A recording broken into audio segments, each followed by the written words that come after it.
Enfim, temos um novo treinador na seleção, galera. Carlo Ancelotti, enfim, anunciado como novo treinador do Brasil, depois de uma novela gigantesca. E a gente vai falar nesse vídeo sobre as expectativas que giram em torno do comandante italiano, multicampeão por onde passou, e para mim e para muitos de vocês é tratado como o melhor treinador da atualidade, tá? E quiçá também da história. Bom, antes de entrar nesse vídeo, peço muita ajuda de todos vocês para deixar o like, inscrição no canal e não se esqueçam também de me seguir nas redes sociais aqui abaixo desse vídeo. É super importante e me ajuda demais, beleza, rapaziada? Bom, sem enrolação, então, simbora pro vídeo. O pessoal fala um pouquinho sobre Carlo Ancelotti, mas inicialmente, voltando um pouquinho no tempo, falar um pouquinho sobre os 3 estrangeiros que já treinaram a seleção brasileira, isso mesmo.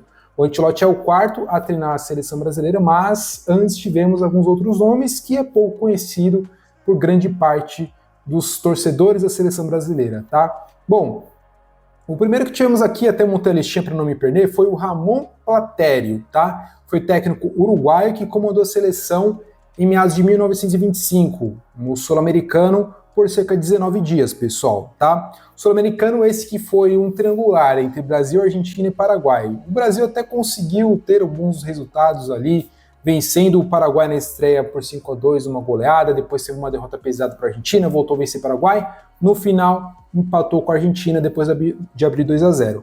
Mas na somatória geral, a Argentina ficou ali com pontos a mais que o Brasil, tá? E isso acabou gerando aí o título da Argentina na época, tá? Foram 19 dias e foi o treinador que teve mais tempo no cargo da seleção brasileira, treinador estrangeiro.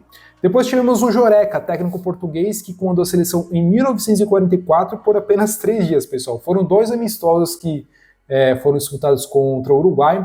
A primeira partida foi vencida pelo Brasil por 6-1 e a segunda também pelo Brasil por 4-0, totalizando 10 gols em 2 jogos e 1 gol apenas pela seleção uruguaia, tá? E o último a treinar foi o Filippo Nunes, treinador argentino, que assumiu a seleção brasileira em 1965, tá? Só que é o seguinte, pessoal, ele treinava a seleção do Palmeiras, que acabou representando o Brasil num amistoso ali contra o Uruguai, tá? Que foi vencido ali por 3-0 e depois ele acabou sendo desligado e desde então foi o último treinador a comandar a seleção brasileira, treinador estrangeiro. E agora temos o Ancelotti, pessoal, Carlo Ancelotti, técnico de 65 anos, multicampeão, que muitos imaginavam que não daria em nada, inclusive eu, mas no final, no apagar das luzes, foi anunciado como novo treinador da seleção brasileira, que para mim, pessoal, assim, temos que enaltecer esse ponto do Edinaldo Rodrigues, tá? Tem muitas ressalvas quanto à sua gestão como presidente da CBF. Vários escândalos que rolam nos bastidores, mas nesse ponto em específico, convenhamos que ele fez um golaço, tá? Ter anunciado o Ancelotti como novo treinador, de certa forma, reafirma as pretensões da CBF em tentar a todo custo conseguir o Hexa, que a gente não sabe se vai ocorrer ou não, e também reacende um pouquinho a esperança da torcida de dias melhores para a nossa seleção. Que, pessoal, não é uma seleção ruim, uma seleção muito boa, de ótimos jogadores, que está muito nivelado contra as seleções do futebol mundial. Eu acho que a única seleção que desponta ainda como grande favorita é a Argentina, que para mim é um time muito mais completo, muito mais difícil de ser batido. Agora, contra outras seleções, o Brasil tem total condições de bater de frente na minha concepção, tá? E o Ancelotti, pessoal, inclusive vai ter uma coletiva nessa sexta-feira falando um pouquinho sobre a saída da sua seleção, a sua ida para a seleção brasileira, a saída do Real Madrid, tá tudo encaminhado. Então provavelmente teremos uma coletiva dele antes do jogo contra o Mallorca nessa terça-feira para ele falar um pouquinho a respeito, tá? O Ancelotti, pessoal, como é que vai funcionar? Ele vai ficar até o final de 2026 nesse contrato inicial, tá? Essa informação que eu peguei aqui, eu extraí do portal GE, tá? Eu vou comentar com vocês e diz o seguinte: o novo técnico da seleção, Carlo Ancelotti, vai receber cerca de 10 milhões de euros. Isso mesmo, não vem para cá para receber pouca coisa não, tá? Mas convenhamos, grana não é problema para a CBF, que nada em dinheiro, né, pessoal? Vai ser cerca de 63 milhões de reais na cotação atual por ano, tá? O valor é similar ao que ele recebia no Real Madrid, seu último clube, dividindo, né, essa quantia por 12 meses. O vencimento mensal do treinador é de cerca de 5,3 milhões de reais, pessoal. Muita grana por mês, galera, por mês. Não precisava nem ser 10% esse valor, que se fosse 0,1% eu acho que eu já estaria feliz. E ele vem aqui também tendo o direito de um bônus de 5 milhões de euros, algo na casa dos 31,61 milhões de reais, caso conquiste a Copa do Mundo em 2026, tá? Inclusive também rolou várias informações de que ele estaria em contatos ali com os principais medalhões do futebol brasileiro, né? No caso, o Neymar, também tem ali o Casemiro que ele está tentando trazer, o Casemiro que teve uma ascensão muito boa depois dos últimos tempos do Manchester United, para mim seria um ótimo nome para o meio de campo. E aquilo, galera, se o Brasil, com a vinda do Ancelotti, pode ser considerado candidato ao título? Pode, galera. Apesar de, em vários momentos, o Brasil ter oscilado bastante, eu acho que é uma seleção que jamais pode ser deixada de lado, é uma seleção que jamais pode ser desconsiderada, porque ainda assim somos sim a maior seleção do mundo em termos de título, a única pentacampeã, só que, obviamente, a gente não pode somente se pautar nisso, somente se apoiar nisso, né? O futebol tem que acompanhar. Eu acho que o Ancelotti, de fato, é um cara fora da curva, é um cara que vai, acredito eu, acrescentar muito no futebol brasileiro. Eu acho que o Brasil também é carente de novas ideias.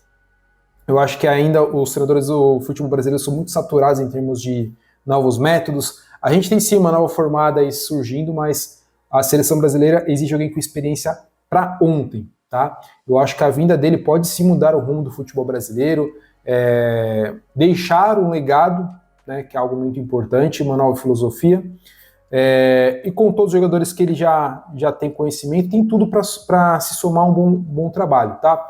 A gente tem aí, comandados do Ancelotti, o Vini Júnior, a gente tem o Rodrigo, a gente tem ali o Militão, cara, que eu não sei que pé tá, mas eu acho um baita zagueiro. A gente tem ali também o próprio Casemiro, o Neymar, que ele já tem muito contato ali com o Neymar, então um cara que conhece mais do que ninguém esses jogadores, muito mais que o Dorival Júnior, tá? Então um cara que tem vivência na área, é um cara que muitos falam que é um cara muito agregador, um cara muito bom de ambiente, bom de gestão. Então, eu acho que dá sim pra gente manter o otimismo. Se vai conquistar esse título o ano que vem, eu não sei, galera. Não tem como a gente projetar uma conquista. Mas o que deixa a gente bastante esperançoso, sim.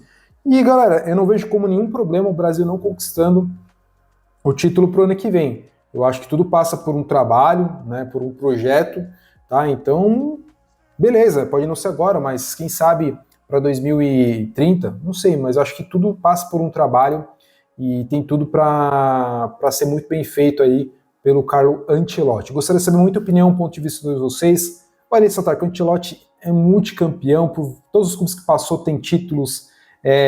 Posso até puxar aqui para vocês, ó, títulos do Ancelotti, para não ficar nas minhas palavras. Carlo Ancelotti. Vamos só verificar o que esse cara tem de título por cada time aqui para vocês conferirem, tá? Vamos lá. Estava separado aqui por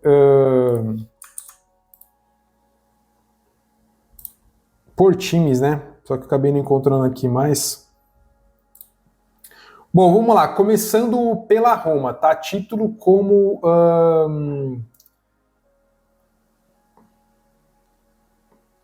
título como treinador? Aqui, tá separadinho como treinador. Tá. Ele teve a Taça Intertoto em 99 pela Juventus. Pelo Milan, foi uma Série A em 2003-2004, uma Copa da Itália em 2002-2003, Supercopa da Itália em 2004, Champions League 2002-2003, 2006-2007, Supercopa da UEFA 2003-2007 e Mundial de Clubes 2007. Isso pelo Milan. Já pelo Chelsea, em 2009/10, foi campeão da Premier League, teve a conquista da Supercopa da Inglaterra e a Copa da Inglaterra. Pelo PSG foi a Ligue 1, de 2012/2013. Pelo Real Madrid, galera, foi duas La Ligas, 2021, 2022, 2023, 2024, duas Copas do Rei, 2003, 2014, 2020 e 2023, duas Supercopas da Espanha 2021, 2022 e 2023 e 2024, Champions League de 2013, 2014, depois 2021, 2022 e 2023, 2024. 3 Supercopas da UEFA, 2014, 2022 e 2024, 2 Mundiais de Clube, 2014 e 2022, e uma Copa Intercontinental 2024, tá? Do ano passado, que no caso é mundial também, né? Convenhamos. E no Bayern foi uma Bundesliga 2016 e 2017 e 2 Supercopas da Alemanha, 2016 e 2017. Ou seja, o cara é muito campeão, pessoal. Não tem como a gente não ficar otimista quando a gente vê o Carlo Ancelotti, né? Eu não quero aqui hypar, muito pelo contrário, mas eu acho assim que foi um golaço da presidência da CBF e desejo toda a sorte do mundo para o Ancelotti, espero que ele dê muito certo aqui. Eu sei que tem muitas pessoas que torcem para a seleção brasileira e, assim, eu não tiro a razão muito por conta do que tem se tornado a seleção e também da postura de alguns jogadores que vêm passando de geração em geração. Eu espero que o Carlo Ancelotti possa resgatar de forma geral o futebol brasileiro, resgatar o desejo dos próprios jogadores de ter gana, né, de vencer, não tratar as coisas como vida que segue, muito pelo contrário, que eles possam ter realmente vontade de ganhar pela seleção, assim como tem pelos seus respectivos clubes, tá? Bom, pessoal, esse foi o vídeo. Me perdoe se foi muito extenso, eu queria somente explanar, falar um pouquinho a respeito. Se gostou, deixa o like, se inscreva no canal, recomende esse vídeo a um amigo ou uma amiga, me ajuda bastante. Vejo vocês numa próxima, um forte abraço a todos, até mais e valeu!